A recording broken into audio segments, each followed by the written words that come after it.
everybody, thanks for all the really kind comments about part 1, and without any further ado, here's part 2. Who's this video about? Suge.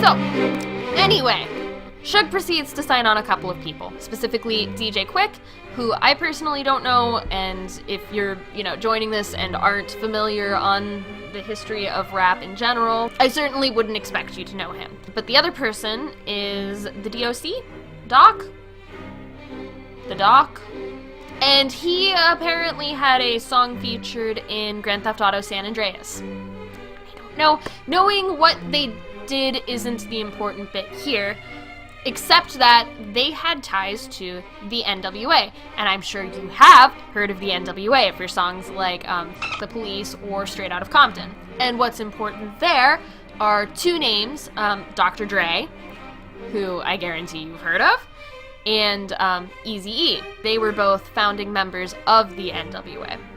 But we'll get to Eazy-E in a second. So, brief history up to this point. The N.W.A is doing fantastically. Despite the fact that they are banned from radio stations for lyrics that are really lewd or provocative, the police, for example. They have an FBI investigation going on around them, and despite all this, they are now at the height of their success, and Suge has an in. Now, as for what happens from here, at the very height of their success, it all just comes crashing down. And that's its whole own story that I'm just not going to get into here. Just go watch Straight Outta Compton if you want to know. Which is also important for other reasons to this. The important takeaway here is that Dr. Dre and the d.o.c, I'm going to start f***ing that up, they wanted out of the N.W.A and their label, which is owned by Eazy-E. It was called Ruthless Records. So getting out of this with someone that they've, been in with for quite a while and that presumably they still consider a friend, I could be wrong there, that would require real finesse. A true negotiator. And yay, upon the horizon, there he is, our savior, our knight. No, it was bad. It was really bad. Stupid. Bad. No, bad joke. So reportedly, hearing that Dr. Dre wants out and presumably seeing the talent that he possessed, Suge wanted to do something about it. And so, he and his people went and infiltrated Ruthless Records, apparently cleared out the whole building, and went and threatened the N.W.A.'s manager and Eazy-E himself with bats and lead pipes until they were released. I am really starting to gain an appreciation for this man's style. Feel like nobody takes you seriously. Do you have a lot of deep-seated rage built up inside of you? Well, have we got a product for you? Try a big old mother bat! Hate your boss? Big old mother bat. Need some money? Big old mother bat. Marital problems? Oops, sorry, getting ahead of myself there. We'll get to the marital issues in just a minute. So with the d.o.c and Dre free to do whatever they like, they, along with Suge, co-found a record label known as Death Row Records, and that is in 1991. And Suge now has his first official feud with Eazy-E. Actually, the feud was more with Dr. Dre than Eazy-E, and I can't say I blame him, because, after the whole incident, I wouldn't be caught dead with Suge's name in my mouth. Am I gonna die? Surely he wouldn't care about. And also, this feud wouldn't even last that long for some kind of unfortunate reasons. So if this happened in 1991, 4 years later in 1995, Eazy-E passes away due to AIDS-related pneumonia, I think. And so this is just an allegation. And I should mention that this is not the only allegation or charge that Suge has faced up to this point. So let's go through those for a moment. October of 1987, he's arrested on a domestic violence charge after assaulting his girlfriend, dragging her into the street by her ponytail, and then chopping it off. He does no time, and she goes on to marry him. Next, in October of 1987, Jesus, like at least spread it out a little bit, he allegedly shot a man 3 times while attempting to steal the man's car.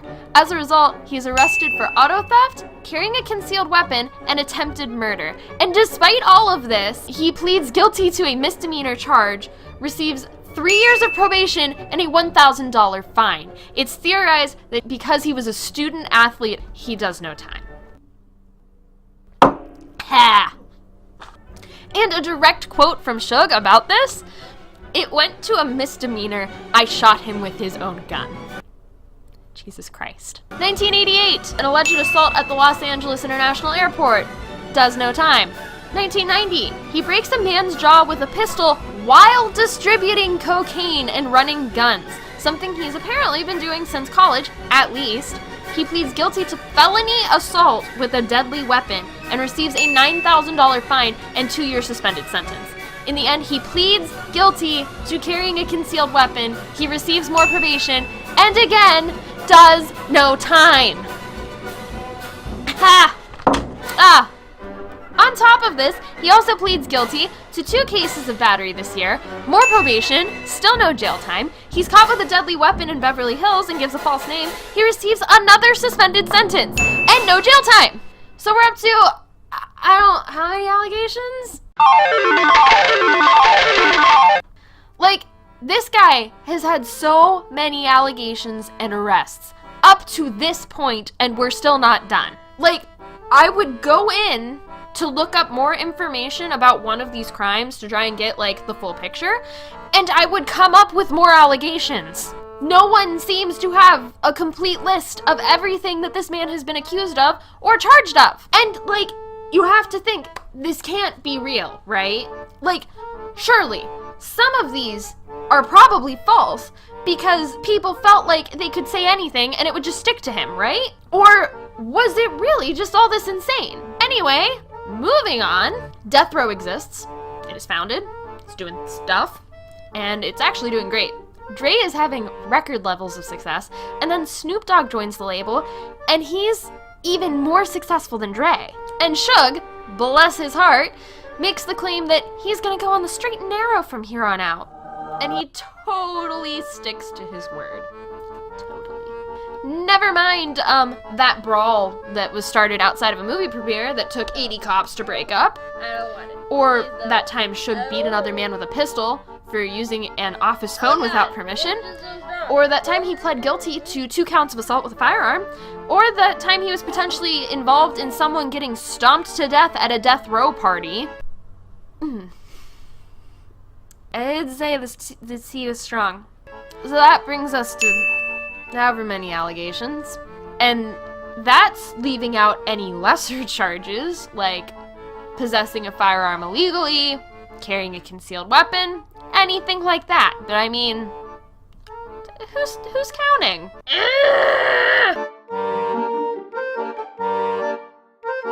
So, Death Records is just killing it.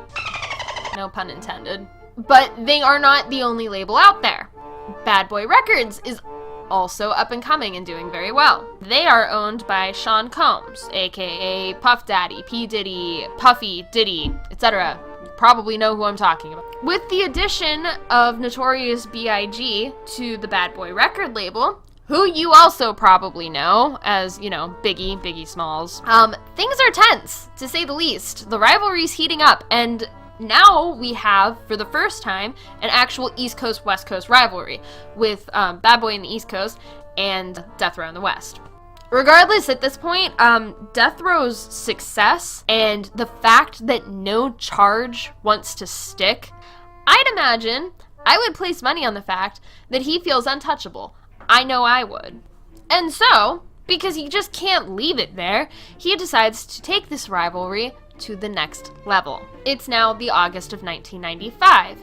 The first ever, as far as I'm aware, rap awards ceremony show takes place called the Source Awards. And Suge decides to get up in front of all these people and say the following. Any artist out there who wants to be an artist and stay a star, and don't have to worry about the executive producer trying to be in all the videos, all on the record, dancing, come to Death Row. And some people describe this as terrifying. This was, of course, a shot at Diddy, who was known for doing all of this, being up on the records, showing up in the music videos, doing that weird shimmy thing.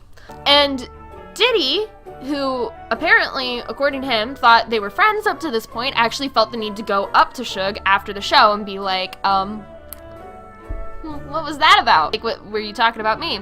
Apparently, Suge says, nah, I was talking about Jermaine Dupri, which clearly he wasn't. And this wasn't all that was even said that night. So Snoop Dogg and Dr. Dre go up to accept an award and say some shit. But, like, what Suge said was just... It was a little bit more provocative. And, important point, did I mention that this awards show took place in the East Coast? In New York? On their territory? Yeah. So it obviously couldn't end there. Oh no! In September, a friend of Suge Knight's, possible gamer, is doing promotion for him when he's shot, and Suge blames Diddy. I'm sure he has reason to do this. It seems, you know, a little weird given how many enemies Suge probably has up to this point that he would specifically go for Diddy, but maybe he had a reason. But that just, you know, that just really stokes the flames. Then, to make everything even more complicated, Tupac enters the picture. I know, I'm the worst ending it on a cliffhanger like that, but the video started getting long and I felt like there was just way too much information to try and press on at this point. Once you continue the next bit, it just kind of rolls for a while. So I've got another at least one, possibly two parts lined up. They're mostly edited to this point, and I'm hoping I can get them up to you by the weekend. So to make sure you don't miss those, go ahead and hit the subscribe button down below. Comment about what you're thinking so far. Do you agree with everything I'm saying? What are your thoughts in general? But I'll catch you in the next one. See ya!